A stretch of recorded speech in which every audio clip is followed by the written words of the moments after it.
Welcome to the Virtual Center for the Study of the Constitution and Civic Responsibility, an ongoing inquiry into American origins and evolutions.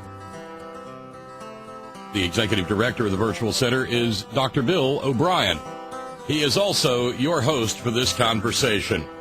Here he is now, Dr. Bill O'Brien.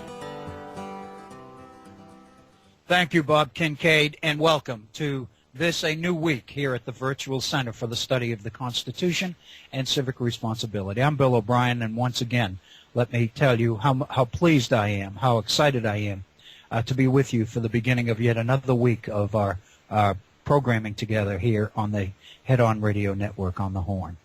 I hope that your weekend was well. I want to open our program today talking a little bit about mine, because a couple of people have asked questions about it on emails and in emails, and I wanted to kind of share with you because for me the weekend was quite special, and I'll share a little bit of it if you'll permit me to do that. I hope that you will take the opportunity to interact not only with me but with Bob and with the Head On Radio Network. You know, that's really what, in his advertising, Bob makes the point that it is significant to keep the conversation going, keep the conversation alive. And I want to emphasize how true that is, and I look forward to hearing from you today here at the Virtual Center. So let me begin, as we usually do, with phone numbers and email addresses and whatever. If you would like to call during the program and be on the air, by all means, we would love to hear from you. We would love to have you. The phone number is area code 304-658-3333. That's 304-658-3333. If you would like to connect with me directly via email, then I invite you to do that. My email address is waobrien906@gmail.com. That's waobrien906. O'Brien is I-E-N, not I-A-N. And it is all one word. There is no punctuation or anything, just waobrien906@gmail.com. As I mentioned last Wednesday, and you'll recall that we cut our program half an hour short last Wednesday because of obligations that I had that evening. We had a dress rehearsal scheduled here, and of course we're in the Eastern Time Zone. We're broadcasting from southern West Virginia. And we had a dress rehearsal scheduled here that evening, and so we had to cut the program a half an hour short because I had to take time to get my duds on, so to speak, and show up for a dress rehearsal on Wednesday for a performance that was to happen this past Friday night on the 20th of September. And the event did happen, and I know that Bob has mentioned in conversation that some of the folks listening to his program in the evening, both Thursday and Friday, had raised questions about the event, about the issue, and about what happened and whatever. So I thought that I would take a few moments at the beginning of our time together today and share with you what, in my mind, will obviously go down as you know, my own personal five minutes of fame, as it were. It'll be an evening that I'll never forget. And I mean that personally, and it's not, none of this was personal. It was a fundraiser for our local United Way here in southern West Virginia. Our chapter of the United Way serves agencies in 4 surrounding counties, not only the county that we're in right now, which is we're in Beckley, which is in Raleigh County, but there are other counties, surrounding counties, that are served by our United Way, and we have a total of 34 agencies. And one of the things that's happened, I've been involved since I came to West Virginia more than 20 years ago. I've been involved during most of those years with the United Way. I quickly began to realize that our local United Way here was something that I had never experienced before anywhere that I had lived. I grew up in Boston. I went to school in the Midwest at the University of Wisconsin. I spent some time here in southern West Virginia in the early 70s, from 71 to 75, teaching history at Concord University. And then I moved to Richmond, Virginia, and for 16 years I lived in Richmond, Virginia, and came back to southern West Virginia in the fall of 1991, to open the off-campus center in Beckley for Concord University, and I've been here ever since. And I didn't have to live here very long before I realized that, first of all, without spending, I don't want to spend a lot of our program time talking about the region, and I'm sure many of you, and Bob Kincaid I know has talked an awful lot about West Virginia and about mountaintop removal and some of the things that are going on here politically and economically and environmentally and everything else. But one of the things I quickly realized is that of all the places I live, big cities, small towns, or whatever, living in this region probably was the closest that I was ever going to come to the idyllic idea of community. I've obviously been teaching for a number of years. I'm not a major in sociology. My degree obviously is in American history, not in sociology. But I became very much involved in the idea of community, the philosophical idea, the whole concept of community, what it involves, what it implies, and all the rest of it.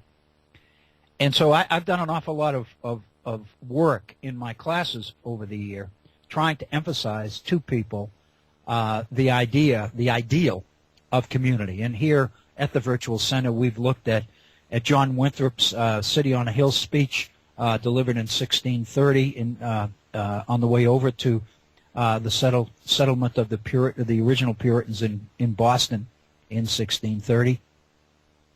And we talked about his idea of we must be knit together as if we were one body and all the rest of it, as a classic definition, a classic example of what community means.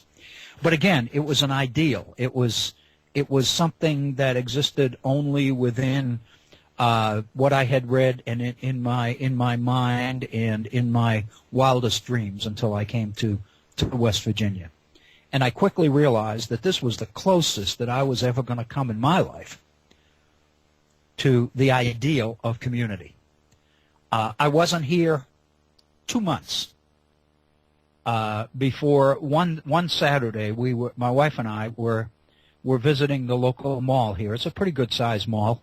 It kind of attracts people from surrounding towns and surrounding counties even. And it's a fairly substantial shopping center, a typical mall in a lot of ways. Not as big as some of the ones in the cities, but it has all the standard stuff, the anchor stores and all the rest of it. We were walking the mall on a Saturday afternoon within 3 or 4 weeks maybe, before from our arrival here in southern West Virginia. And my wife made a comment to me and said, as we walk around the mall, just notice the number of elderly people. Notice the number of people who are bringing their parents, pushing wheelchairs, walkers, whatever. This is a region, and of course my wife was a West Virginian, and she's now passed. My current wife is a West Virginian as well.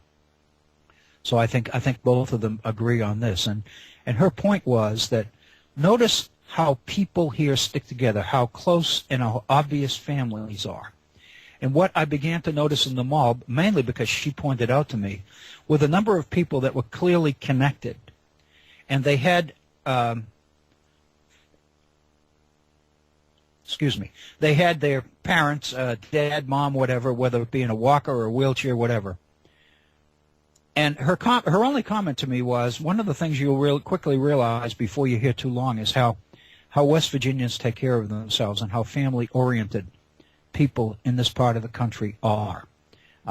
There's no sense that, this is the closest you come to an Oriental Eastern kind of a society where age and experience are valued very, very highly.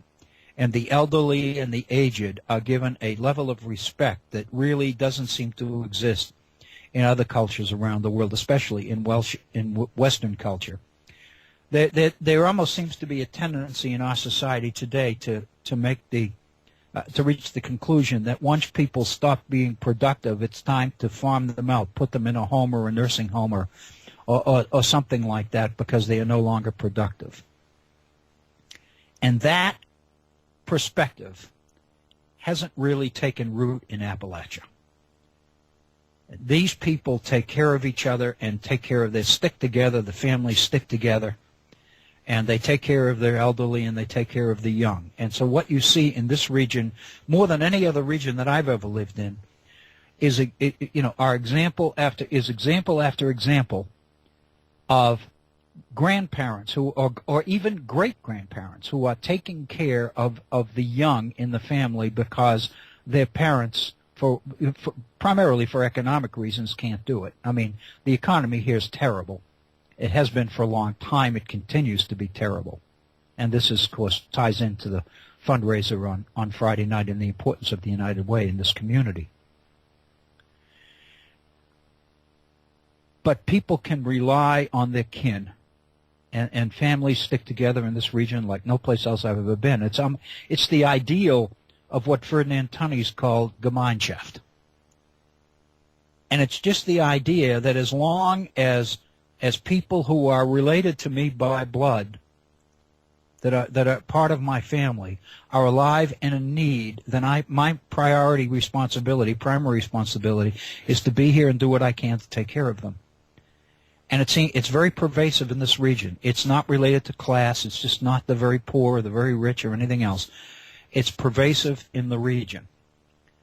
And I noticed it when it was pointed out to me right after I came here in 1991, and I've noticed it ever since. It's been very, very endearing to me. Which brings me back to the original story. I wasn't here very long before I realized that the key, or one of the keys to community in this region, was the local United Way. That this was a region where there were an awful lot of people that are in trouble, that are in pain. Unemployment in this region it never has been temporary. More often than not, it's permanent. It has become permanent for one reason or the other. One of the things I noticed economically in this region, for example, and I think we have the coal industry in large part to thank for this, is that the area suffers from a very visible lack of economic diversification. Coal and the mines have been so predominant in the economy in this region that alternatives have not been able to emerge and to grow and to gain substance and to build any kind of a solid foundation. The best jobs are in coal. They've always been in coal. And it is my perspective, and I haven't done all the research on this, but it is my perspective that coal interests have done everything that they could do over the years to make sure that this dependency on coal never changed. And the result is that when people do lose their jobs in this area, it tends to be something more than temporary. And there are so few quality jobs in this area outside of coal that if you lose your job, you can't just bounce to another one. And the result has been that many people have been forced, over the years, to leave the area and to seek employment in other places. And I didn't realize how pervasive or how significant this was until I came here. One of the ironies in my own personal life is that when we were coming to West Virginia in 1991, we had put our house up for sale in Richmond, Virginia. And the people who bought our house were from the county just north of where I sit right now, Fayette County, Oak Hill, which is a town about 10 miles north of Beckley, West Virginia. And the people who bought our house in Richmond were refugees, if you will, from Oak Hill. And the fellow who was the head had a couple of children, and he had lost his job, and they were relocating to Richmond so that they could basically begin again. And they were the ones who purchased our home there. At the time, that didn't mean anything to me. I thought it was ironic that here they were coming to Richmond from the very area that I was going to after we sold the house. I thought that was a little bit of irony, but it had seemed over the years like so many things in my life seemed to be ironic that I didn't pay a whole lot of attention to that. But one of the things I realized after I got here was that for many people, unemployment tends to force them to either go on some sort of public assistance of one kind or another or relocate. And so the area has had difficulty getting on its feet. And one of the things I saw quickly is that the local United Way was kind of the glue that held this whole region together. If there was a glue that was the basis of community in this region, it was the local United Way. And I wanted to become very, very much involved in that, and I have been. I served on the board for about 15 years of the organization. I chaired the board for 3 or 4 years in the late 90s, in the late 1990s. And so I've been very, very interested in the United Way and the service that it delivers to the people in this region. And one of the things, just as a piece of information that you might be interested in, one of the things I've noticed, which is not positive, but in a sense it is, if you'll know what I mean in a second, is that when I first got involved with the United Way, we had about 16 agencies that the United Way was funding. Our United Way today is funding 34 agencies in 4 different counties. What that says is that over the last 10 to 15 years, the United Way has become more and more critical to people's survival in this region. We have the very nature of what's going on here has created the need for more and more agencies in more and more areas, and that means that the United Way has consistently been challenged to raise more and more money each year, because no matter how much it raises, one of the things that our United Way has done every year since I've been here is meet its goal. And when I came here, that goal was about $310,000 a year. The goal for our United Way this year is $525,000, is more than $500,000. You know, to be realistic, I wonder how they're going to make it. The only thing that I can say is they've made it every other year, and they seem to find a way. Because the people in this community are special people. And they seem to find a way to do this. When I was approached this year to participate in this United Way fundraiser, which they call as Dancing with the Stars, first of all, I was extremely humbled by I was going to say humiliated, but they didn't know that until they saw me dance. But humbled by the fact that they would even ask me. And, of course, I made the point that, I can't dance. And I will tell you that when we arrived at the Armory for the event on Friday night, the media was there. And when we came in a limousine, and when we get out of the limousine, my partner and I were standing behind one of the other couples. And one of the media people here put a microphone in her face right in front of me and said to this other dancer, "And how long have you been dancing?" And she said, "I've been dancing since I was 4 years old." And then when they got to me, after they were through talking with them, and they got to my partner Sherry Hunter and I, and me, and they stuck the microphone in my face and said, "How long have you been dancing?" My answer was Tuesday, since last Tuesday. I mean, that's the difference. But the point was, what I was told is that it's obviously not about the dancing. It's about the United Way, and it's about finding ways to raise money. And you can't not do that. And all I could think of through the months, this was in late April, and all I could think of throughout the summer, every time I would pinch myself and say, why am I in this? I can't dance. I'm not a dancer, et cetera, not at this point in my life. And what I kept saying is, if I can participate in raising the kind of money that they think that this event might raise, I can't not do it. It's all that I have to contribute. And if I can contribute in any meaningful way, I would like to do it. So that's kind of the background of this whole event. It was an extravaganza like nothing I've ever experienced before in my life. The armory was all decorated. We had volunteers from Concord University and other places who decorated the armory. There were in excess of 800 people in attendance at the armory. There were flashing lights, and if you've seen Dancing with the Stars on television, it's an effort to recreate that experience. And it was, and they did one heck of a job. They had an elevated stage for the judges. They had 4 judges. They held up the numbers, from 1 to 10 in terms of and they had categories that they were judging each group, each dancing pair on, and all the rest of it. So, it was just for me, it was an incredible night. It's one that I'll never remember for my whole life. That will be one of those things that a highlight of my life. And to give you an example, my brother and sister-in-law drove down from New England, from Massachusetts, to attend, and they left on Sunday to drive back, and they just arrived back in Massachusetts today. And I called to check on them just to make sure that they had got home safely. And my brother's comment was, "We drove almost 700 miles, and we spent the whole time talking about Friday night." So I mean that was the kind of night it was.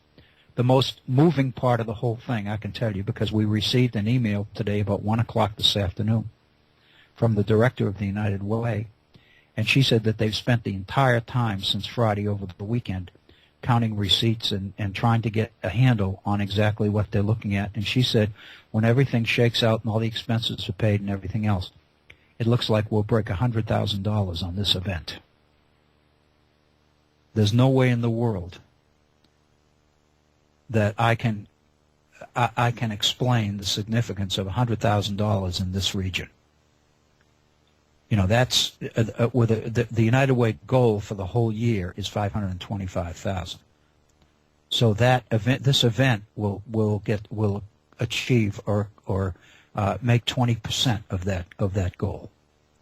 That's incredible, and the fact that I could be a participant in it, and the fact that you all here on the at the virtual center have been a part of it, because it's been on my mind for several weeks, obviously, as it got closer and closer. It was easy to say yeah when it was 5 months away, but when it got to be 5 days away, it was a little bit scary. And and then last week, every single night we were practicing, and one night we didn't get home. Monday night last week, I didn't get home from practice until almost 11 o'clock in the evening. And so, I mean, that's what a time consumer it was. And as it got closer, it became more and more serious and more frightening for me. And all I was afraid of was that we would, create some super faux pas.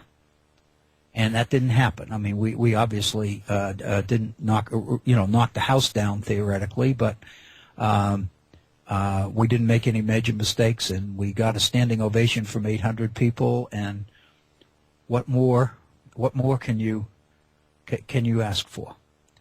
And so the director of the United Way made the point and said that she spent the better part of yesterday afternoon in tears as she began to look at these numbers and realize how the people in this area had come together to support this particular event and this particular challenge of the United Way here in Southern West Virginia. So that's my weekend. I had that to look back upon.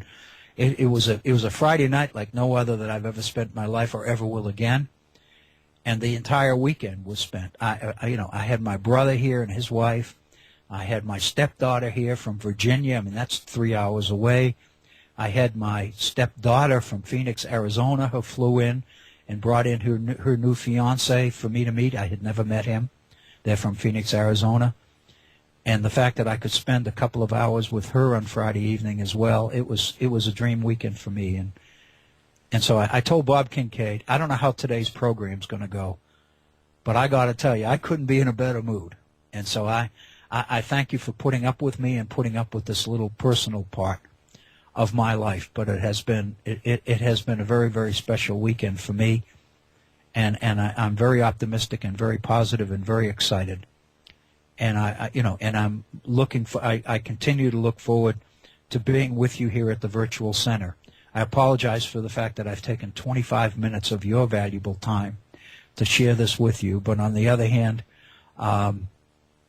There's no way in the world that you wouldn't pick up on it in the course of the program anyway, because things keep flashing through my mind, little events and little issues that went through my mind.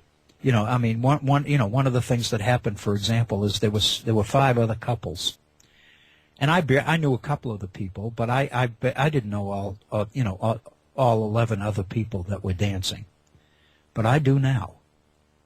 And I got to meet and to respect some really incredible people as a result of this experience. Most of them younger than me. We were obviously the old couple in this, but that's okay. I think they needed us in order to create the environment which could contain them, because many of them were very young and super dancers, and it was just wonderful. So again, thank you for bearing with me for this 25 minutes of very, very personal feeling. But I know that I received a couple of emails about it. As I mentioned, I'm teaching a class 3 days a week here in the area. This morning I'm at class at 10 o'clock. My students were asking me how it went and how I thought it went and those kinds of things. So it seems to be the topic of conversation here in this region because it was so successful. And I'm just bubbling all over because of it. And I thank you.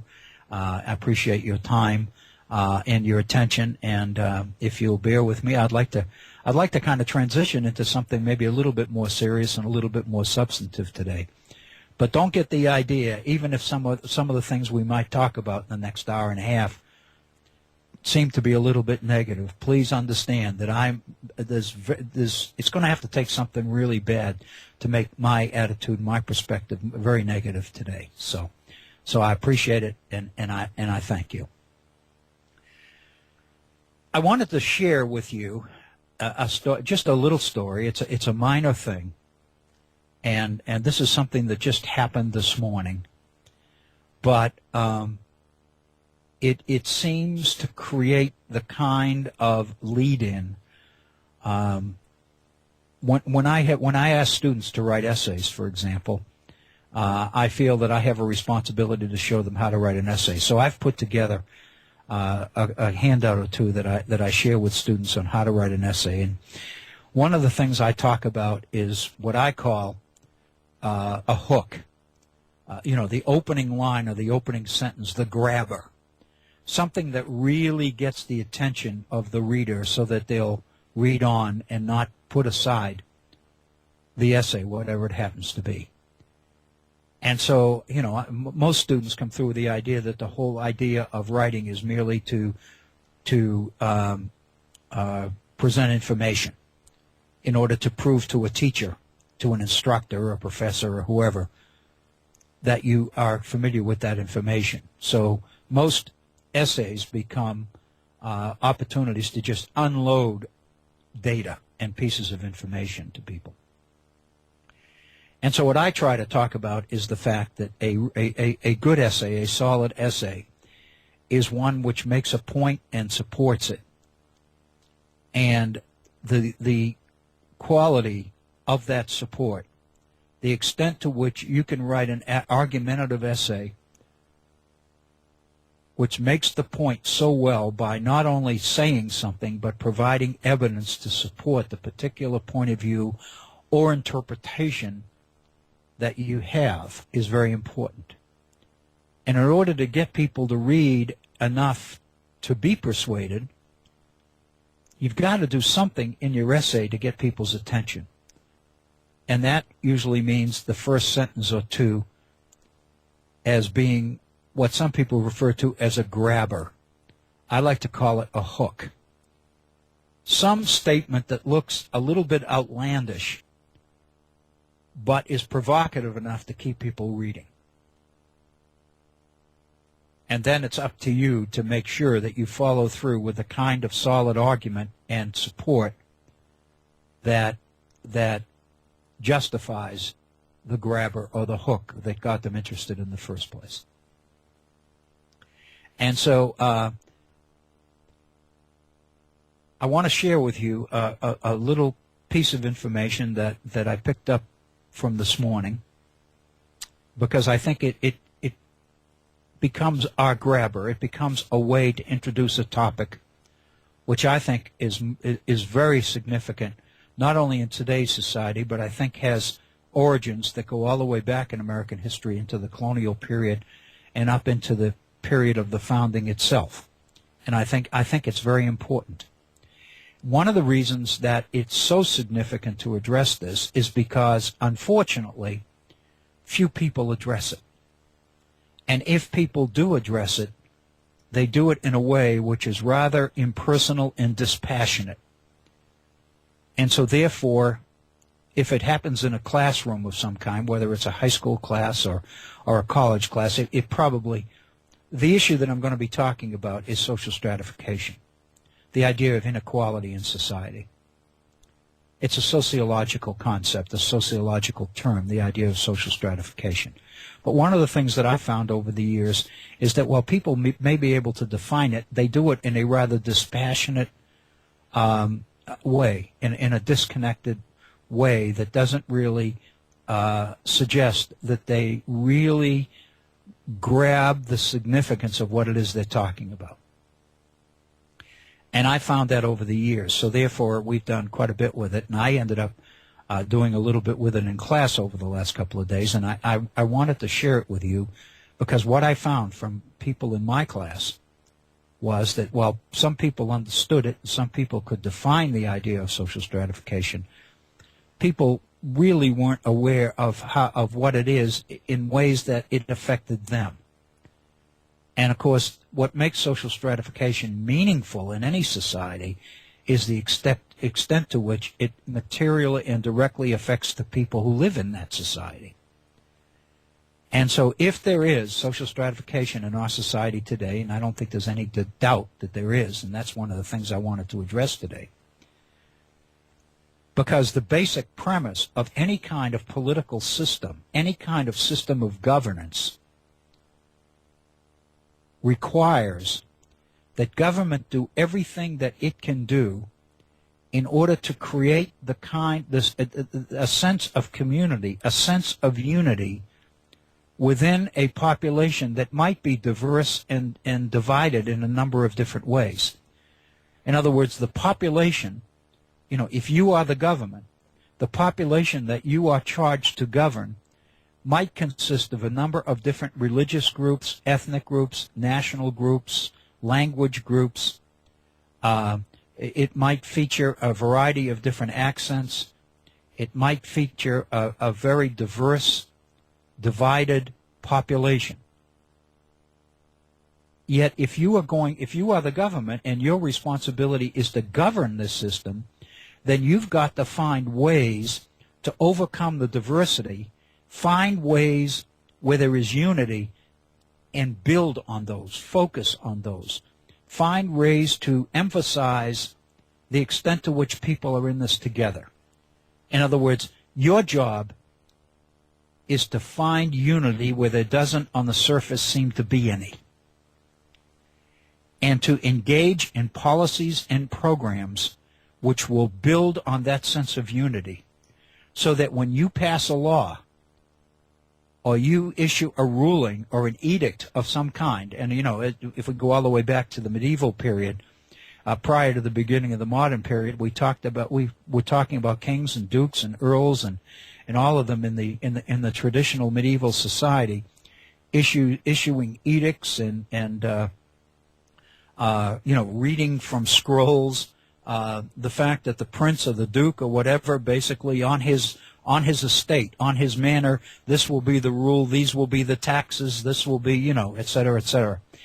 In order to get people to buy into that, and in order to get people to accept that, then your job as governor, as king, as prince, if you read Machiavelli's The Prince, basically what he's saying is what the prince is about is his recommendations, his suggestions as to what a prince must do to be successful, to manage the realm, the state, whatever it happens to be. And so you've got to find a way to build unity within a context where unity doesn't seem to be the dominant feature. You have to build it. You have to create it. In this, the best example that I can use, that I use in class a lot of times, is at an athletic event. Before the athletic event starts, there's usually a public address announcement of some sort that asks gentlemen to remove their hats and everybody to stand for the national anthem. And everybody does it. People aren't born standing for the national anthem. People don't automatically, naturally do this. Our society and our culture, from the very, very beginning, consciously builds the idea that that's the kind of respect that you honor, that you bring to the flag and you bring to the national anthem and all the rest of it. And so, therefore, you see at sporting events, at football games this weekend, for example, 80, 85, 90,000 people standing together, singing together the national anthem. That's obviously a very important part of what it takes to govern a society. Every society does it. And that's, one of the things that I used to find incredible during the Cold War was that, people, I remember this from the time I was in grade school, we were always taught to believe, I was always, taught to believe at various levels, that communism was so evil that if communist regimes didn't imprison their own people, if the borders were open, everybody would flee and come to the United States.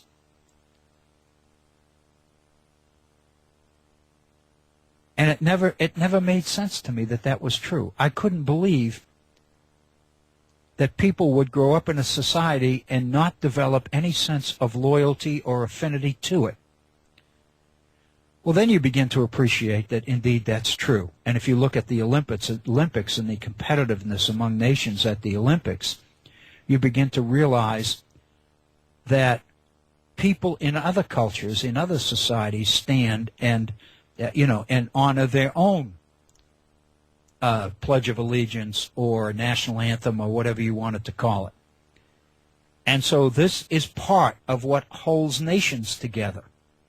Therefore, any effort that governments make to build that kind of community, that kind of sense of national community or patriotism, nationalism, whatever you want to call it, is a very, very important part of the total picture. And if you're a student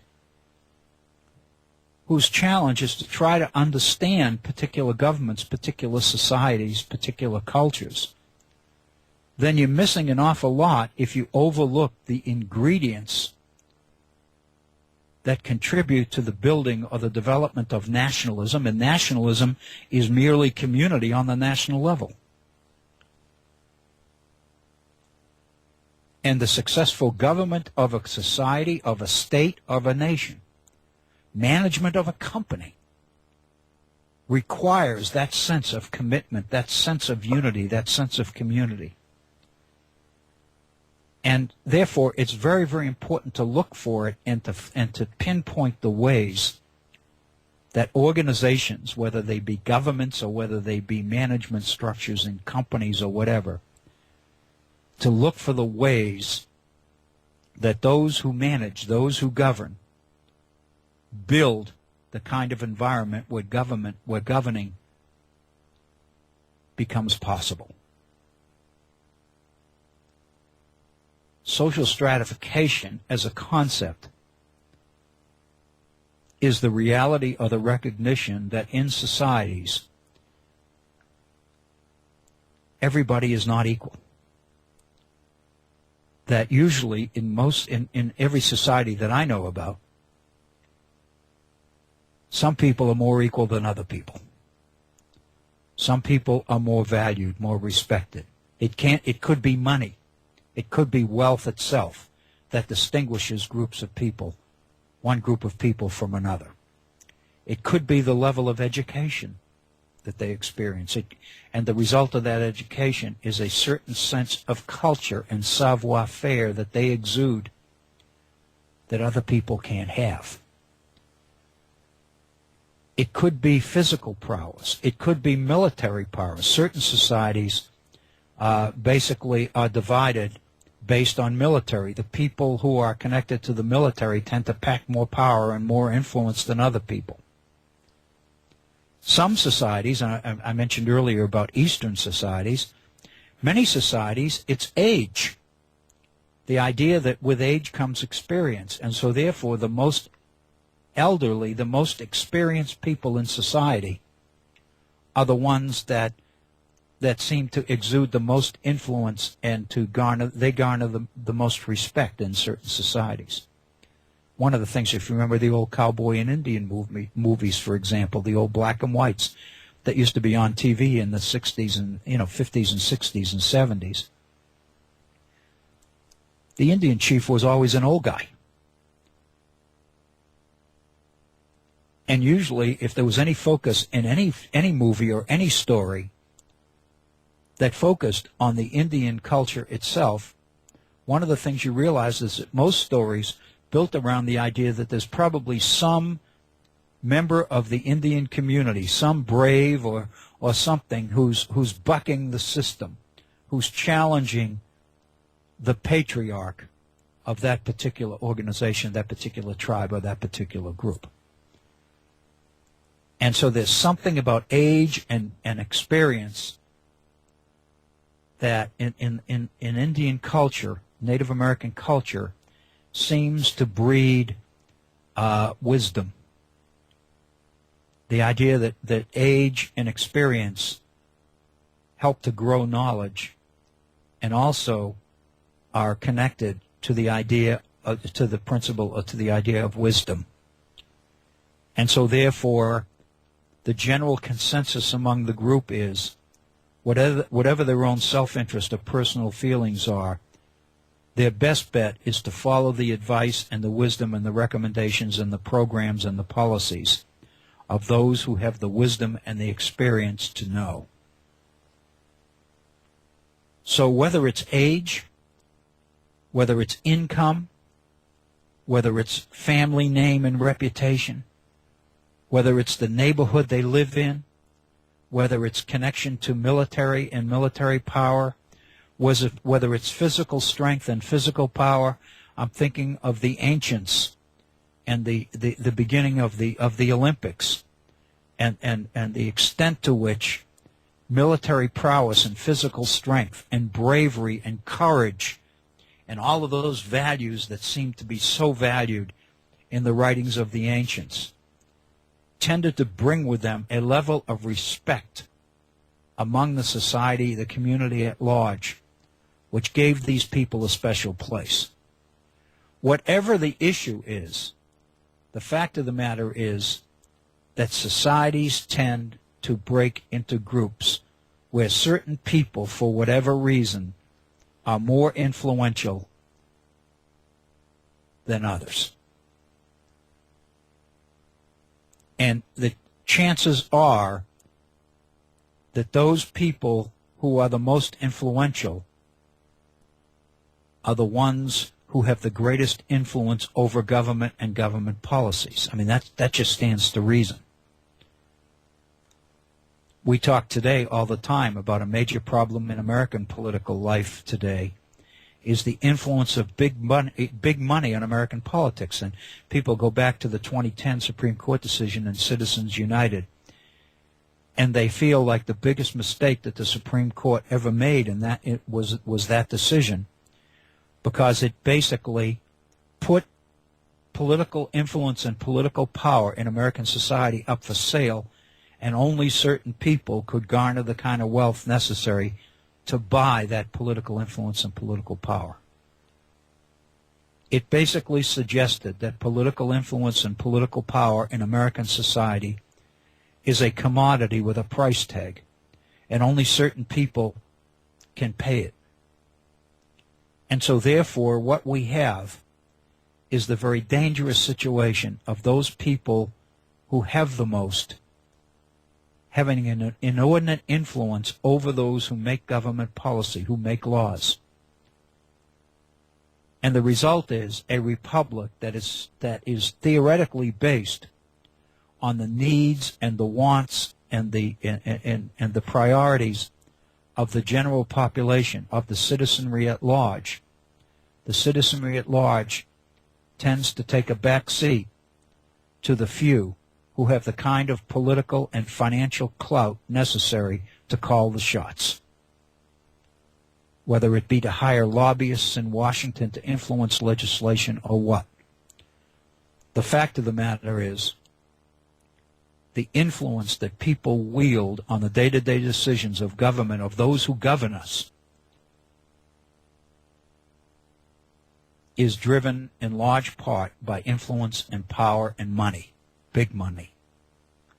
I happened to see an interview last night on public broadcasting. It was Bill Moyers was interviewing Robert Reich, the former Treasury Secretary under President Clinton. And Robert Reich has put together a documentary which will be coming out soon, and the title of it is Inequality for All. And it basically addresses the dangers of the inordinate concentration of wealth and income and power in the hands of the very few in our society, and what that might mean, what that means for the society as a whole in our future if we don't find a way to deal with it. And so, you know, it's obviously that the realities of social stratification hit us right between the eyes every single day in our society. So social stratification, the idea that people are not necessarily equal, but rather unequal based on whatever criteria we use, and today it seems to be money and the influence that money is able to buy. But the fact of the matter is it's even deeper than that, and the fact that it exists means that it rears its ugly head in a number of different ways in our society. The entire society tends to organize itself and function on a day-to-day basis around the assumptions that social stratification is a fact, is a given in our society. And that's the example that I want to use as a hook or a grabber as we, and we'll do it in our second hour today, address the issue of social stratification and look at some of the historical origins of it in American society. So let me basically, if I can, just recreate for you in a few minutes the so-called grabber or the hook. This morning on NPR, there was a story about the Disney Industries.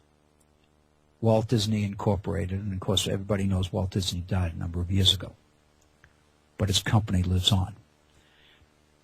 And many of you will remember, as I do, that in the 80s, a movie came out of Disney called The Littlest Mermaid.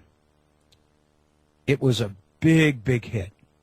Children, little girls just flocked to the movie theaters and wallowed in the Littlest Mermaid. You know, it kind of recreated the idea of Cinderella and Snow White and the Seven Dwarfs and all the other features that make Disney so much a part of American culture, the American culture that developed and came out of the 1950s and 60s and 70s or whatever, and made Disney such a big and influential name to the point that these two huge theme parks, one in Florida and one in California, have been thriving for years based on the impact of Disney on American culture and American society. The one thing I would suggest to you, though, and this is my point, is that like Cinderella and like Snow White and the Seven Dwarfs and like Pinocchio and like many of the other movies that came out of the Disney studios, The Littlest Mermaid basically appealed to everybody. Every child was captivated by that story and by that movie. It was rare to find children who didn't know about The Littlest Mermaid. It was that popular and that important. One of the things we notice And I guess this might be a deficiency in our creativity, in today's culture. But one of the things I notice is that more and more we see those who are the most creative, the movie industry, the music industry, the theaters or whatever, going back and issuing revised new versions of stories, of movies that were successful before. How many times do we see a situation where they're remaking a movie or retelling a story or whatever? One of the most incredible examples of this, and I think everybody can relate to this, was the movie that came out a number of years ago with Julia Roberts and I'm having a senior moment here. Richard Gere, Pretty Woman. I mean, it won awards. It's continued to be showed on television over and over. I personally have seen that movie probably 15 times. It's one of my favorite movies for a number of reasons. Of course, I grew up loving Julia Roberts. I always dreamed about marrying Julia Roberts. But the fact of the matter is, it's a remake of the old idea, the idea of Pygmalion. The story of somebody that comes from the lower rungs of society and finds herself confronted with a level of culture and society that clearly they don't fit in. And so at the very beginning, they don't fit. They're very visible. They make fools of themselves. They embarrass the people around them. But as the story evolves and the story develops, the person who begins as the buffoon becomes the hero at the end. And if you can remember and have seen the movie Pretty Woman, you know that ultimately Richard Gere is this incredible, successful entrepreneur and businessman who basically buys and sells companies and brings companies down based on a decision or a snap of a finger. And he meets Julia Roberts as a prostitute. And suddenly, a genuine love relationship develops. And at the end, it becomes very clear that he is much more dependent on her than she is on him. And she's the one that ultimately seems to have the strength and the character and whatever at the end. It's a beautiful story. It's kind of the old idea of the rags to riches idea that all of us want to believe happens in American society. We all want to believe in that. That's what America's about. So in many ways, it's a beautiful story. Besides the acting and the music, and some of the music in it is fantastic, and various other things. But it's kind of like it's a version of My Fair Lady, which is based on Pygmalion. And what that is a classic example of the extent to which we keep going back to the well because the same stories sell. People want to hear the same things. These are winners. These are gold. I mean, the whole idea is gold. You update it, you modernize it to kind of fit into contemporary society, but the basic story itself doesn't change. And we see this over and over again.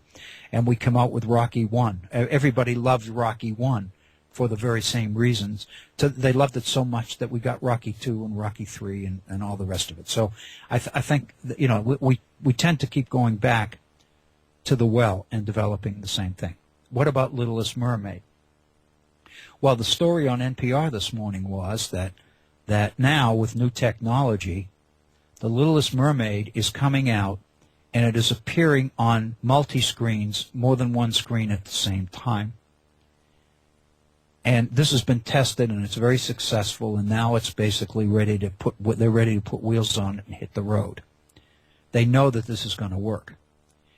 And what they're doing is taking advantage of contemporary technology to the point that it is allowing youngsters who go to this movie to actually become part of the movie, to interact live with the movie. The only difference is that the only people that can do this are the people that have iPods. So in a sense, what Disney Films is putting out is a movie that is appealing to a particular level of society. Those where the youngsters can lay their hands on an iPod. Because it's the iPod that you bring to the theater with you that gives you the opportunity to interact actively and directly with the film.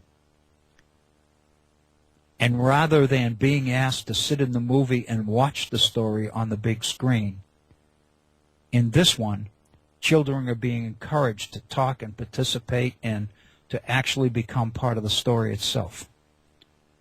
So it's building on the latest technology to tell the same story that was told in the 80s, knowing full well that it's going to work. The difference is that in the 80s, The Littlest Mermaid was designed and intended for the mass audience. But in this one, the target audience are those with iPods.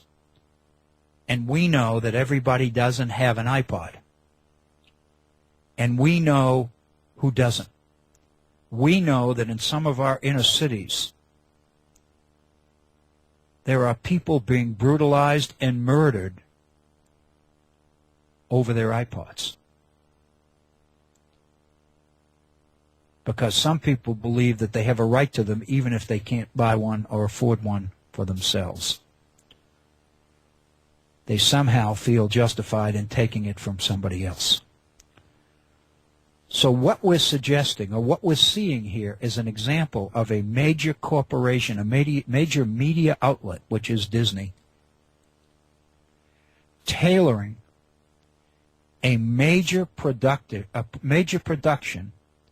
to certain elements in society.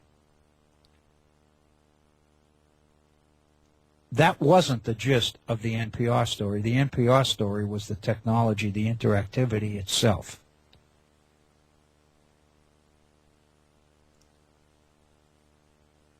The social stratification links, the aspects of social stratification that we see in it, I'm bringing to the table here. My wife is the one that heard this. She called me and told me about this on the phone, and she was kind of appalled because her concern was that she remembers The Littlest Mermaid when it came out, because she took her little girl to it, her little daughter to it. She talked about how excited it was. But now she said, you know, very honestly, an awful lot of young girls here in southern West Virginia are never going to be able to get it, to experience what this technology makes possible.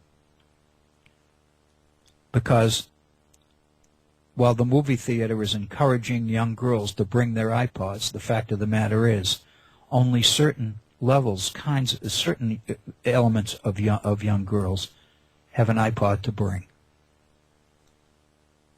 And, of course, when I heard that story, when my wife called and urged me to look at it, I looked it up on the Internet based on her recommendation and in preparation for today's program. And one of the things I began to realize is, my God, this is an example of the same kinds of things we see as we watch Samsung and some of these others come out with all these super phones that do everything but act as phones. You can do your email on them. You can Twitter on them. You can text on them. You can surf the internet on them. You can send messages on them. You can do all sorts of things besides actually using them as phones. And so, as the technology is constantly developing, and and Apple keeps coming out with new versions of the iPod over and over again, what we're seeing is that Apple and some of the other major corporations, Samsung and Verizon and the rest of them, are aiming their marketing and aiming their business at certain levels of society, those who own iPods and would be most inclined to buy the newest version. At the same time, I live in an area where large numbers of people cannot even access the internet because there's no broadband. If they want to access the internet they have to do it on what we used to remember 30 years ago as dial-up, which takes forever, and you can't watch movies and you can't do such and such. The more that our education system is based on technological advancement, the further and further behind certain levels of our society become. What this suggests is that not only is there social stratification, not only is there inequality in our society, but business is not setting out to do anything about it except to profit from it. There's not any money to be made by corporations finding ways to serve the underserved markets or the unserved markets that exist. Where the profit is to continue to serve a smaller and smaller market of those people who can afford the latest versions of these things. So what we're seeing is that corporate America and technology itself is not only not doing anything to resolve the issues of social stratification in our society, they are helping to contribute to a greater gap. We are becoming a two-tiered society, and many of the institutions in our society which might be able to do something about it are actually building their business around profiting from it. And I see this as a tremendous challenge and problem. None of this is doing anything to resolve the issues of inequality in our society. All of it seems to be oriented towards the idea of making the realities of inequality in our society even worse than they currently are. We've reached the top of our first hour. Let's pause for 5 minutes here. It's 1 minute after the hour. Here in the East, 1 minute after 5. We'll take a 5-minute break, and then we'll come back. And I want to go back to the early period in American history, around the time of the founding and just prior to it, and trace the origins of some of these ideas of social stratification and what they might mean and how they were reflected in our society. I think all of this is extremely important, and it helps us understand and get our arms around these issues much more clearly. Because there's absolutely no question that a constitution that is going to work in a republic, in a participatory democracy like ours, has basically got to find a way to address and deal with these issues, not fall into line and contribute to policies and programs that make them worse rather than better. All of these are very dangerous examples of something that is dividing our society rather than bringing it together. We'll pursue this when we come back. It's 3 minutes after the hour. I'm Bill O'Brien. You are listening to the Virtual Center for the Study of the Constitution and Civic Responsibility. After a short break, we'll be right back. Thank you, Bob Kincaid, and welcome to our program. If you are just joining us, if you've been with us during our first hour, I want to thank you very, very much for staying with us. The two hours today are kind of connected. Those of you who have been with us through the first hour, we were trying to set up the whole issue of social stratification in our society and talking about the impact that it has on our day-to-day lives today. I was using something that was on NPR this morning, the latest re-release of Disney's Little Mermaid with technology and interactivity added. But the only people that are going to be able to do it are the people that own iPods. So it's kind of a gimme for Apple. Obviously, it has serious ramifications in our society today. And that's really the issue, and that's the one that the issue that I would like to spend our second hour today together looking at within the period of the founding itself. I want to thank you, if you're just tuning in, for joining us here at the Virtual Center for the Study of the Constitution and Civic Responsibility. I do want to encourage you to participate actively in our program. Feel free to call and give us a call. I would love to hear from you. I would love to get your ideas and your reaction to some of these ideas, but so also with other people that are tuned in as well. We know that many people are picking up these programs, these broadcasts later. They're not listening to them in real time, so to speak, so therefore they can't respond, but the program would become so much richer when those who are listening in real time, who are tuned in right now live, participate and raise the kinds of issues and concerns that will add to the program in meaningful and material ways. If nothing else, they basically create the kind of dialogue and interactivity that the Virtual Center is committed to. The phone number that you can use it to get on the air is area code 304-658-3333. That's 304-658-3333. If you'd like to interact directly with me, by all means, I would love to hear from you. My email address is waobrien906@gmail.com. That's waobrien906, all one word, @gmail.com. We've been looking in our first hour today at the issue of social stratification in today's society. And obviously the reason I'm doing this is because where I would like to go is to suggest that this is nothing new. However, it presents a problem to me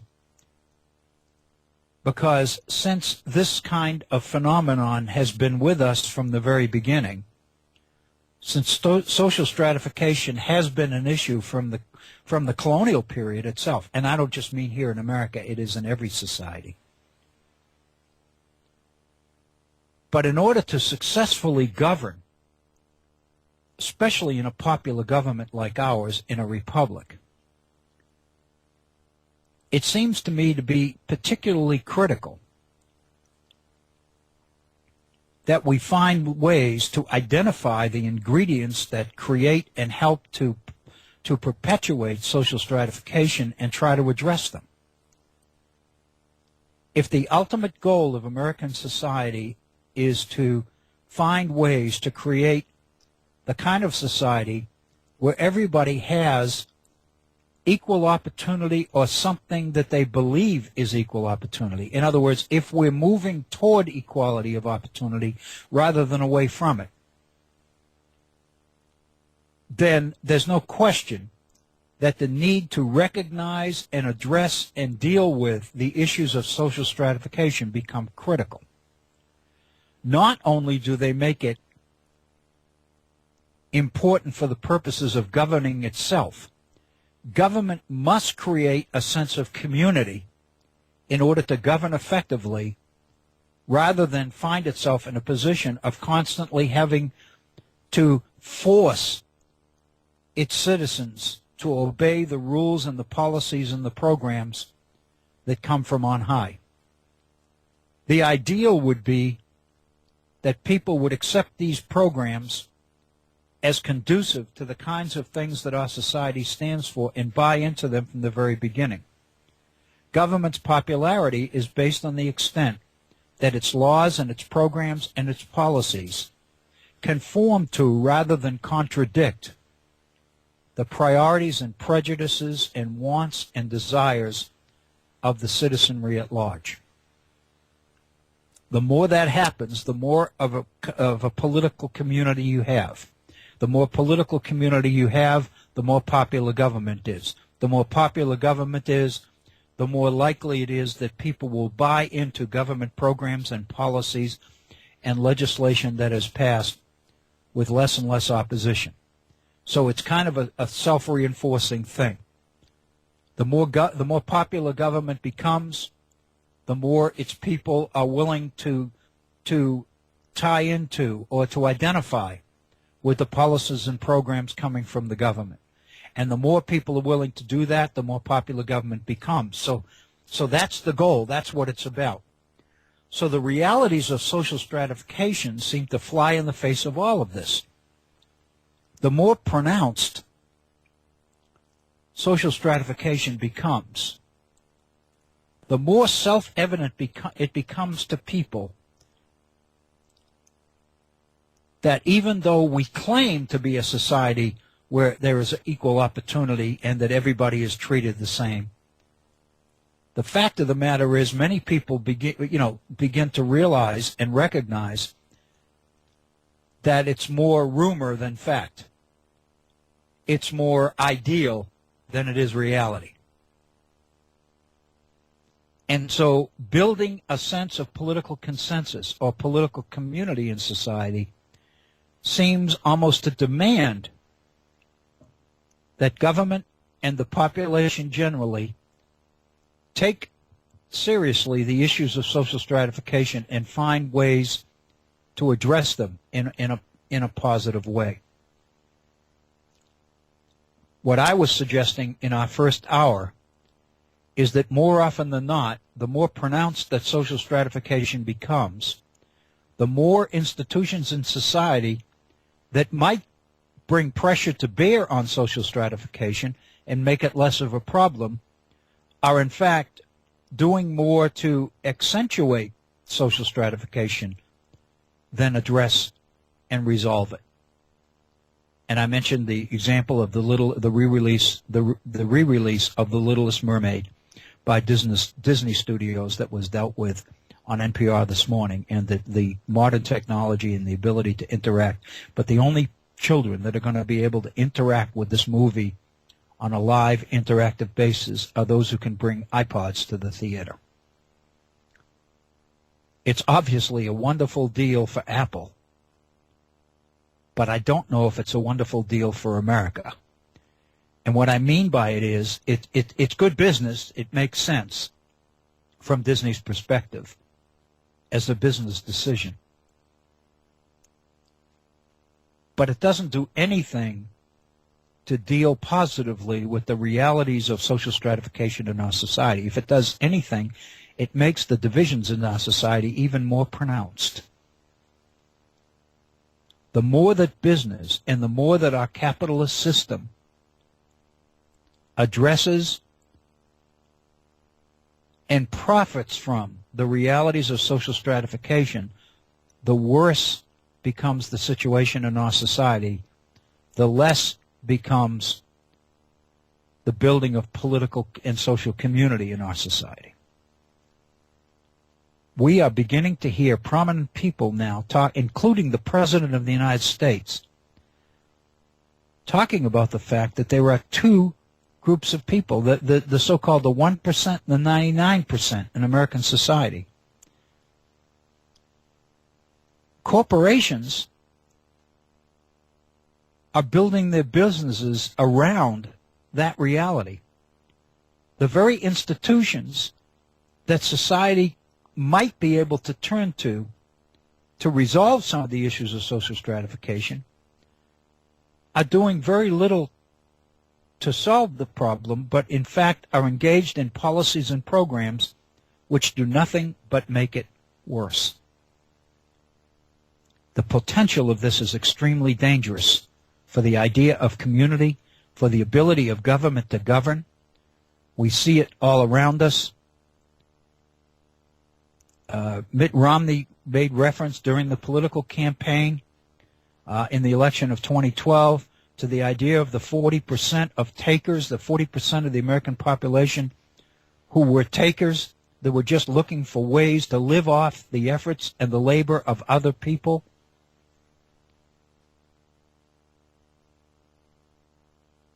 And how some people were inclined to take that very seriously. The point, I think, the thing that makes that particular video, that made that particular video so critical to the Romney campaign, of course, was the fact that he said it and it was videoed. The real issue, however, is there's more to it than society would prefer that there be.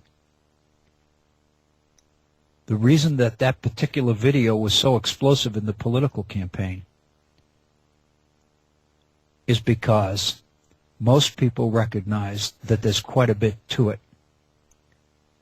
It speaks to the realities of a society that is becoming more and more divided rather than more and more unified. And it promises danger, not only for government, but danger for the peace and security and tranquility of society as a whole. The fact of the matter is this is not a new phenomenon, and what I wanted to do here in our second hour is kind of suggest a few examples of where this kind of thing came from. And I'll be honest, I'm using a lot of this from, a couple of these things are coming from the class that I'm teaching. But I wanted to share this with you because students in my class are making comments and statements about this, and it's making me realize that these are areas that we need to spend more time in. Specifically, I wanted to go back to the 16th and 17th and 18th centuries in the West and talk about a movement that everybody's heard of. Most of you listening have heard the term the Enlightenment. I wanted to address the issues of the Enlightenment and how it's reflected in day-to-day society. But more important than that, how it reflects in the colonial period and right up to the period of the nation's founding. The realities of a society which is organized around the realities of what we've called social stratification. John Adams talked, and many of the other founders talked as well, about the concept of the idea of a natural aristocracy. In spite of the fact that the Declaration of Independence spoke about the fact that all men are created equal, the fact of the matter is most people recognize that everybody wasn't equal. And the reality is that as governments began to evolve, it became very clear that some people were more equal than other people, and that their political ideology, their political priorities were based on the idea of doing nothing to endanger positions of advantage that certain people had. One of the major issues which tends to be slighted in our textbooks at the time of the American Revolution is the extent to which those people who supported independence tended to be people who saw personal and advantage to independence from Great Britain, whereas those who tended to oppose independence wanted to hang on to society as it was because it was a society that had given them privileged positions within it. And they didn't want to do anything to jeopardize the status quo, because if the status quo was jeopardized, their priority status in society would be jeopardized as well. One of the major ideological and philosophical issues of this period is usually referred to as the Enlightenment. And I'm not going to spend a lot of time on the Enlightenment. In fact, I want to alert you that I understand, I'm hearing this from Amazon, that at the end of October, James McGregor Burns, who's one of the most noted scholars on the American political system, on the American Republic, he's the author of probably the best textbook that ever has been written on American government. James McGregor Burns is due to publish at the end of October a book on the Enlightenment and the impact of the Enlightenment on the modern world. The title of the book is Fire and Light, and basically it's about the impact of the Enlightenment. I can't wait to get my hands on it, because I tend to be one of those people that I'm captivated by the Enlightenment and the extent to which it basically determined people's worldview, the way people looked at the world. Anyway, the basic idea of the Enlightenment can only be understood against the backdrop of the medieval period. And I don't want to go into that background. We've done pieces of it before. But what I did want to suggest that the medieval world, the West in the medieval period, we're not talking about the East here, we're not talking about China and the Orient and Asia and all the rest of it, because we're talking about a totally different worldview over there, which only recently have our textbooks even acknowledged existed. But the emergence of the modern West is in part explained by and driven by the emergence of an ideological philosophical movement called the Enlightenment. And the basic idea of the Enlightenment is tied up with the idea of the Renaissance, the idea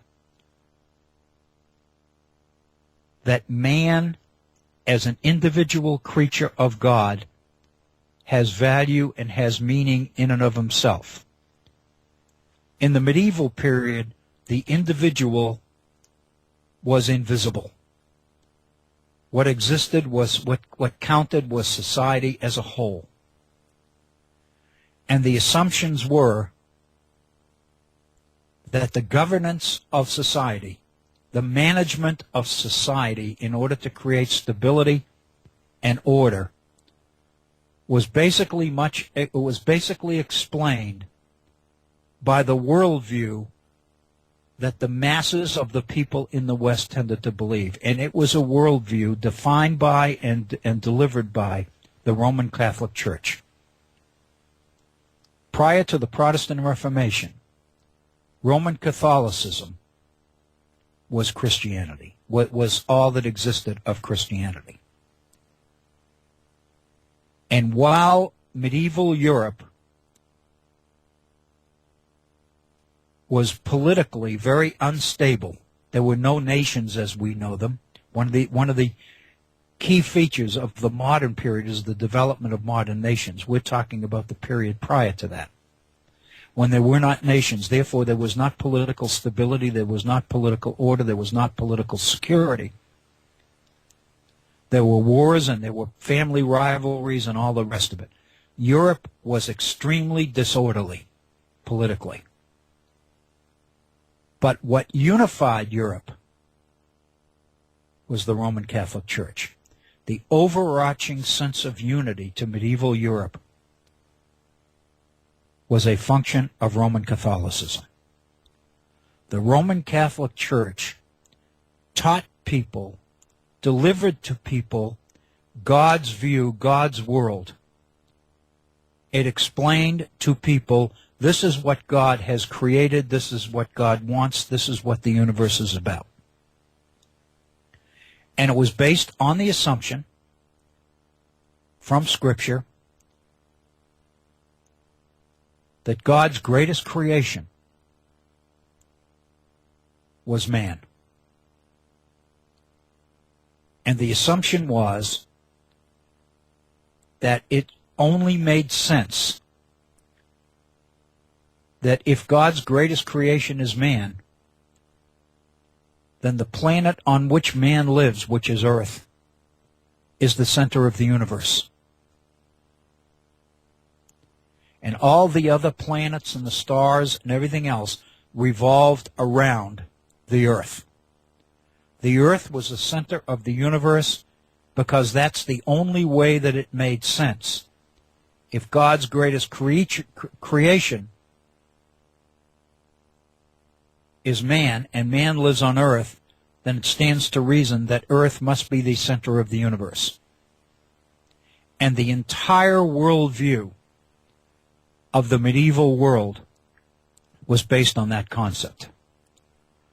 With the emergence of what we call today the scientific revolution, the emergence of modern science, people began to develop the technology which made it possible for them to study and visibly look at, pursue, study, and understand the nature of the universe. And as people began increasingly to do that, people began to realize that the medieval worldview of the Earth being the center of the universe was questionable. And of course, the name associated with that is Copernicus. And Copernicus is the first name we associate with a challenge to the idea that the earth is the center of the universe. Copernicus's measurements and such indicated that the sun was the center of the universe and that the earth was one of many planets which revolved around the sun. And the church resisted science for reasons which I think we've explained here at the Virtual Center before. But obviously, if the entire medieval worldview was based on the teachings of the church, then the church has a vested interest in stifling this kind of change. Because if people become convinced that the church's explanation of the worldview of God's plan was wrong, then the church could fully expect that people would begin to question other teachings of the church as well. And that the power and influence of the church and of the Pope, the head of the church, would be weakened if the teachings and the ideas of Copernicus and the others were not stifled. So the church took an active position on resisting this kind of change. And the hostility between religion and science that we continue to see today all around us is given birth right here during this period in the clash between what is becoming the modern era, the modern worldview, and the medieval worldview. And the so-called scientific revolution comes to a head in 1687 with the laws of the universe as defined by Isaac Newton. Newton comes up, with an explanation and understanding and is able to demonstrate the realities of the laws of gravity and the laws which govern the universe. And for the first time, people begin to understand the universe which God created. Up until this time, through the medieval period, the church taught that people were wasting their time trying to understand God's plan or God's universe. Only God could understand the universe that He created. Man's only option was to abide by the teachings of the church, which was the only institution capable and able to understand God's world, understand God's worldview, and explain it and communicate it to the average person. But with the scientific revolution, all of this begins to change. And the universality of the church comes in question.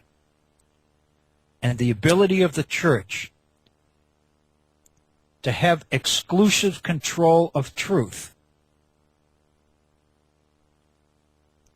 comes under scrutiny. And of course, what really drives the nail in the coffin as much as anything at this period is the emergence of Martin Luther and the Protestant Reformation, where many of the other teachings of the Catholic Church are challenged as well. And suddenly we have a direct challenge to the universality of the Roman Catholic Church and to the universal power of the Pope. And the entire chaotic existence of change in the West, from the medieval worldview to the modern period, is underway. And what we see is the emergence of one factor after the other that constitute the package of changes that constitute the transition into the modern world and the emergence of the modern worldview. We see the rise of commerce. We see the emergence of a middle class, of a body of people in Western Europe whose business is business. Shipbuilders, merchants, investors, insurance companies. a whole new group of people that emerges in Western Europe whose priority is commerce and the making of money and the promoting of sales and exchanges in the marketplace. Coincident with the emergence of the middle class is the emergence of larger and larger commercial centers, the emergence of modern cities, most of them coming under the influence and the dominance of these emergent middle classes, these emergent business community type people.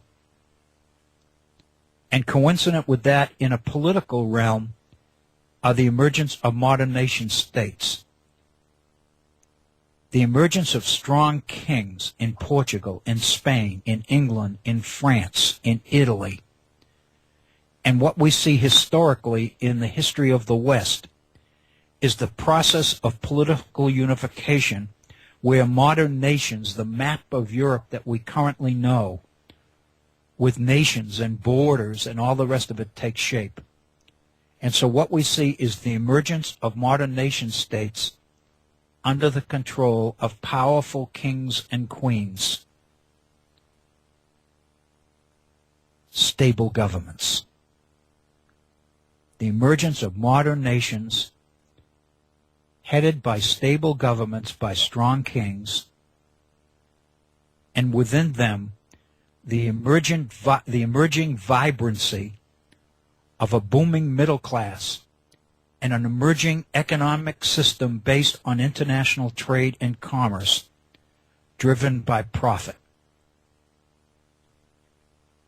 And all of that creates a worldview where expansion and profit and colonization and the pursuit of wealth becomes the number one priority of the modern nation state.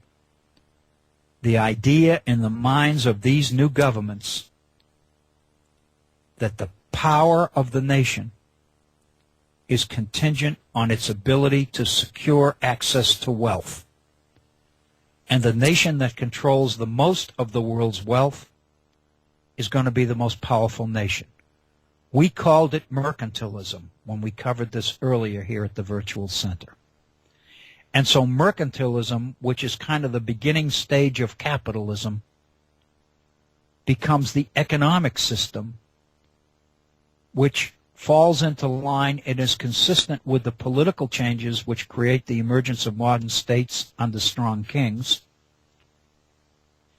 and the philosophical change brought about by the Renaissance and brought about by the ideas associated with the Enlightenment. And the ideas of the Enlightenment are associated with a redefinition, literally the redefinition of the image and the perspective of God. Enlightenment thinkers, once they begin to understand the nature of the universe, once they begin to accept the fact that the universe is not something that only God understands, but rather is something, this is what Newton's contributions are. The universe is governed by laws, by natural laws that man can understand, man can know. What that means is God is no longer a mystery. God is no longer just an idea or a figment of one's imagination that the medieval church taught was so awesome and so overwhelming that the average person couldn't even begin to comprehend God. The Enlightenment brings God down to man's level. God becomes somebody that people can begin to understand and know. The unknowable God of the medieval period becomes the knowable God of the modern period. And one of the things that happens in association with that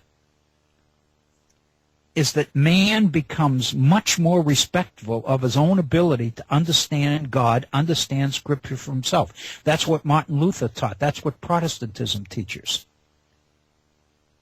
Luther's idea of the priesthood of all believers. Every individual Christian has an element of control over his own salvation, because every one of us, every Christian, can read Scripture and can pray and can worship God for himself, can enter into an individual relationship with God and actually have some control over his or her own salvation. So rather than God dealing with entire communities, Protestantism begins to teach the idea that each individual soul can have its own individual relationship with God.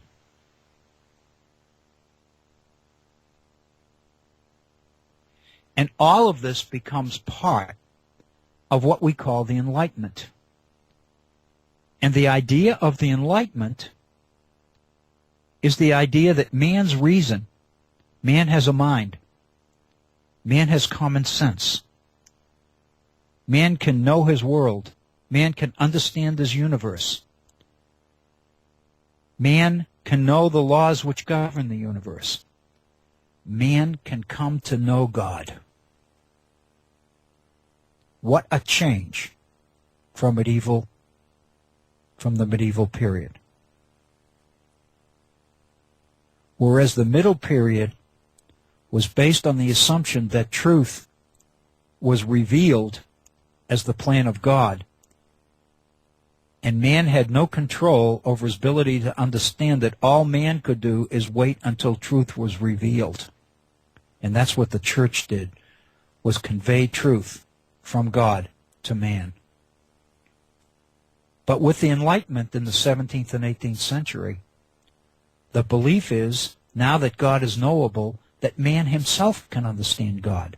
Man himself can read Scripture. Man can understand the laws that govern his universe, that govern his world. And it's not a very big step from the idea that man can understand the universe to the realization that if man can understand it, man can control portions of it. Man has some control over what happens to him. Man can control his world, his future. And this is not alien to Christianity. It's alien to Roman Catholicism, but it's not alien to Protestantism. Because the basic idea is that we're not looking at science versus God. What we do is we come to recognize the more we learn about the universe, the more we can appreciate the awesome power of God. What the Enlightenment gives us the opportunity to do is not reject God, but to actually worship God even more, because we ourselves can begin to appreciate the awesome power and the greatness of what God was able to create. But in the process,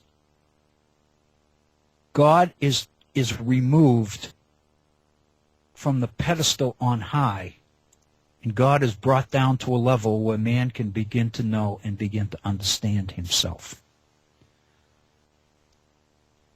The particular version of Christianity, of Protestantism, that is associated with the Enlightenment is usually referred to as deism, D-E-I-S-M. Many of the leading thinkers of the Enlightenment are deists. They are Christians. They believe in God, but they do not believe in the God of the medieval period. They believe in the God of the modern period as revealed and understood through the ideas and the rational and the reason associated with the Enlightenment. And they begin to redefine God so that God better fits into the Enlightenment worldview which emerges during this period. The image of God that becomes most popular in the Enlightenment is the image of God as a clockmaker. They use the idea of a clockmaker, the idea that man, that a person creates this clock, the idea of a cuckoo clock with a pendulum. And the idea is that the universe is like this giant clock. God creates it. It is intricately wonderful.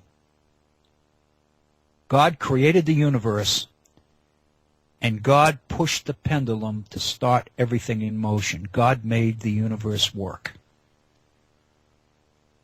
But Enlightenment thinking is that at that point, God stepped back and left it up to man to do the best he could with what God gave him. God gave us the universe and everything in it. God created man, and God gave man a mind. God made man able to understand and able to know and able to perfect and able to improve. And it's at this point that Christianity begins to put the emphasis on free will,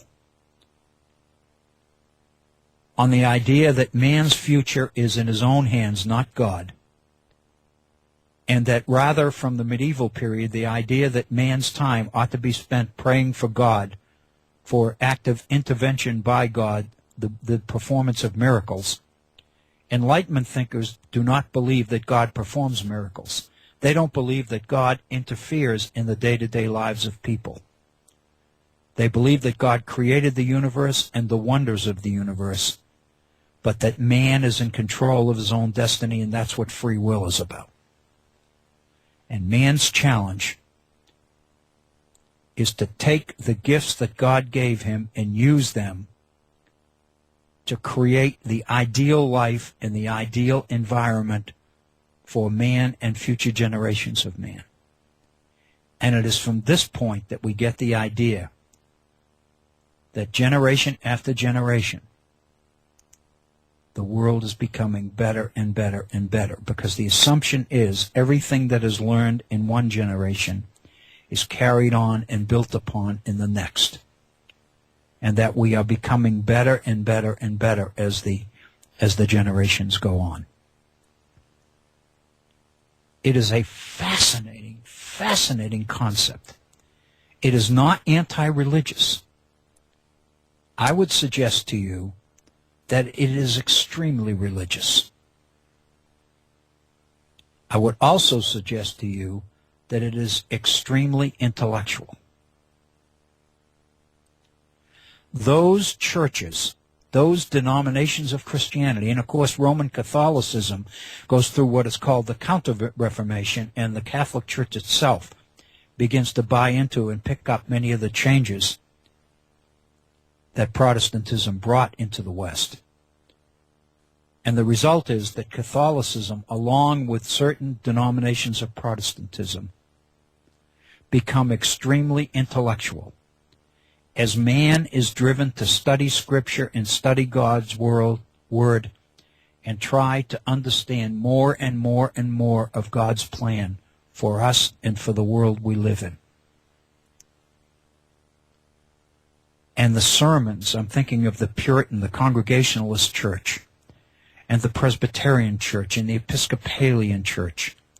And what you find is that if you look at the sermons that are being delivered during the 17th and 18th centuries, they are extremely intellectual, where they cite portions of Scripture and then engage in analysis of the meaning of those in terms of God's plan and God's will and what man is supposed to do and how man is supposed to act.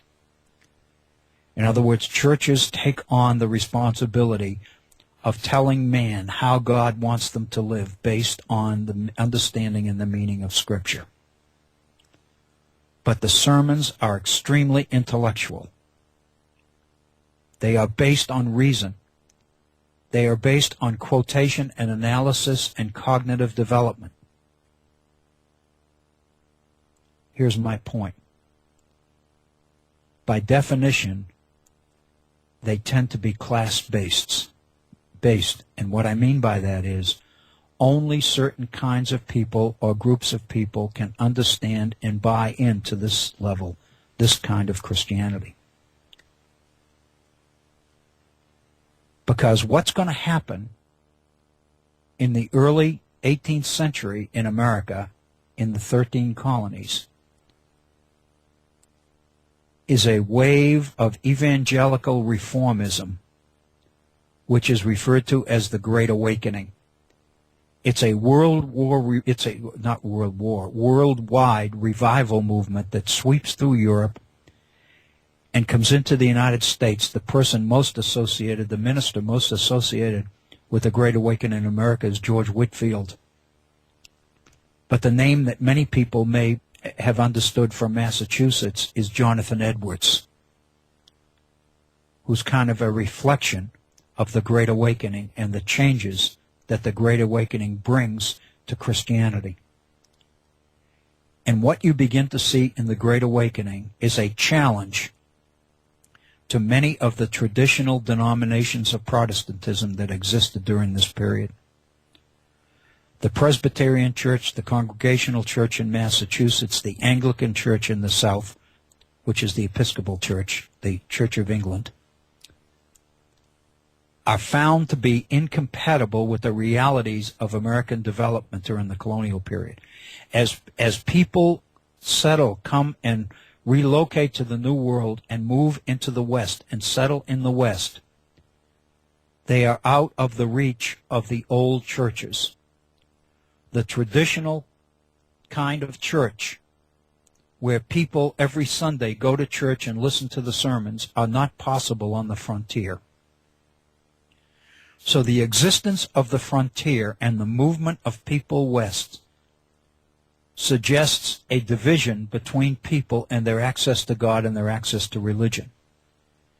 And Protestantism adjusts to that with the emergence of the Baptist movement and the Methodist Church and many of the other churches, which are based on the idea that these itinerant ministers bring the Word of God to the people rather than demanding that the people come to them. And so the Great Awakening, the idea of evangelicalism and revivalism, takes hold in the South and takes hold on the frontier. That's the most visible example of what religious revivalism in 18th century America is about. But I would suggest to you that the principal difference between the evangelical churches which emerge in the 18th century and the traditional old light churches that existed prior to that, the Episcopalian, the Congregationalist, the Presbyterian, etc., the major difference is the difference between the intellectualism on the one hand and the emotionalism associated with evangelicalism. Whereas the traditional churches were intellectual and the sermons reflected that, the revivals tend to be much more emotional. Whereas the traditional old churches tended to aim at the head and reason and common sense, the Great Awakening churches, the new churches, the revivalist churches tend to emphasize the heart rather than the head, the emotions rather than the reason.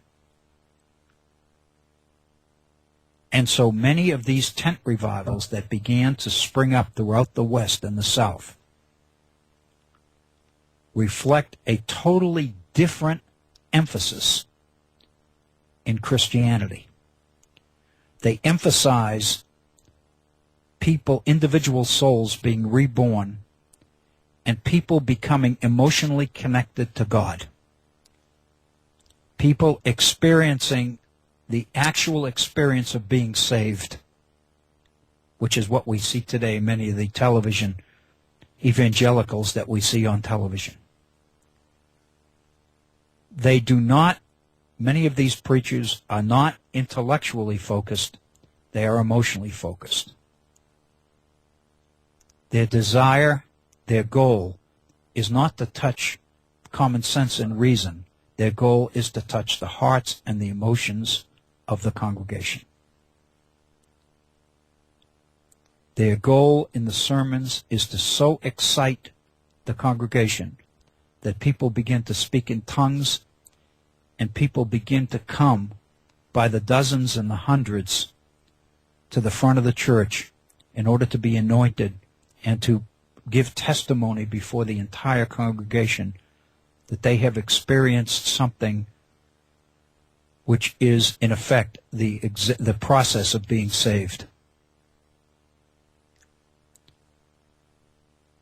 It is 54 minutes. We only have 5 minutes left in our program today. And this is one of the most controversial conclusions. And I ask you to think about this and reflect upon it. If you begin to think about which people approach Christianity from the intellectual point of view, and which people tend to approach Christianity from the emotional point of view, what you begin to recognize is there's much more to it than simply people in the West who are having religion delivered to them because they can't get to it themselves. It goes deeper than that. Which people would be more inclined and more drawn to an intellectual kind of sermon, which is based, where the focus is on reason and common sense and analysis of Scripture and all the rest of it, on the one hand, and which kinds of people would be most drawn to an approach to religion which is extremely emotional, which is, where the sermons are designed to fire up the congregation and the individual persons. And what you find is that the Enlightenment tends to appeal to certain level of intellectual and income in colonial America, whereas the revival movement in the West, evangelicalism, tends to appeal more to the uneducated, to the poor, and that continues all the way through American history from this time on. What I'm suggesting is religion itself tends to split during the revivals, during the Great Awakening, to reflect the realities of a society that has become and continues to be socially stratified. One would think that Christianity, by definition, would preach community, would preach the idea that we're all citizens of God, we're all in this together, we all seek to be saved, etc., etc., etc. But the reality is quite different. Religion for the poor and the uneducated tends to go in one direction. Religion for the poor and the well-educated tends to go in the totally opposite direction. And rather than religion becoming a vehicle to solve the problems of social stratification in America, what we see increasingly is an approach to religion which tends to exacerbate social stratification and the class system in America rather than bring it together and obliterate it. Rather than promote and produce community in America, religion tends to go in different directions and has a different appeal depending on who the people are and what their priorities are. And it continues to exist in society today. And I would suggest to you that those denominations of Protestantism that we see today that tend to be very progressive and very liberal are quite different from those denominations of Protestantism which are tied into the development of the Tea Party. Which kinds of people attend the Tea Party rallies? I would suggest to you they are people who practice religion much more in the evangelical mode than they are in the intellectual mode. And we are seeing that American politics and American religion and everything else tend to fall into line according to the realities of social stratification in America. Rather than the institutions in America bringing people together and creating a sense of community in America, we are seeing examples of institutions which fall into the pattern of created by social stratification. And I would suggest to you that in Washington today, we see dysfunction and total inability to govern at all. And I would suggest to you it is the logical outcome of a social, economic, intellectual, and political system where nothing has been done to overcome the differences between people, but everything has been done to reinforce and to exemplify those differences. And we have reached the point where we have come to total inertia in our society, the inability of the groups of people to even communicate with each other anymore. And that's why I think all of this is so incredibly important. It is 59 minutes after the hour. We have reached the end of our time, and I know Bob Kincaid is firing up to start his program in less than 1 minute. So let me take an opportunity to thank you for being with us and invite you to come back tomorrow for more with the Virtual Center for the Study of the Constitution and Civic Responsibility. Have a wonderful evening. Be safe, and thank you.